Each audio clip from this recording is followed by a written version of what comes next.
জাতীয় সংসদ জাতীয় সংসদ নির্বাচন এবং গণভোট অনুষ্ঠান আয়োজনের জন্য আমরা আজকে ভোটার উদ্বোধনের বিষয়ে এখানে জেলা উন্নয়ন সমন্বয় কমিটি সভার সদস্যদের উদ্বুদ্ধ করতে এসেছি। আমি এটি আমাদের জনপ্রশাসন মন্ত্রণালয় থেকে আমাদের যে সংস্কারের যে একটি বিষয় সংস্কারের অংশ হিসেবে আমরা গণভোটে ভোটারদের উদ্বুদ্ধ করার জন্য আসছি।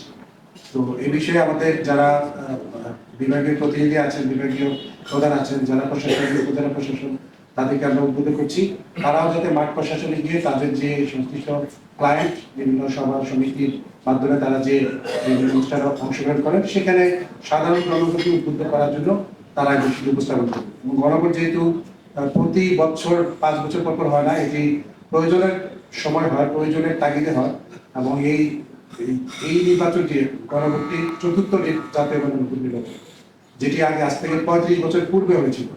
সো এই জন্যই আসলে সাধারণ ভোটারদের উদ্বুদ্ধ করা যে ত্রয়োদশ জাতীয় সংসদ নির্বাচনের সাথে তারা গণভোটেও যাতে তাদের ভোটাধিকার প্রয়োগ করে, বিষয়টি আসলে উদ্বুদ্ধ করার জন্য আমরা রাজবাড়িতে এসেছি। ধন্যবাদ।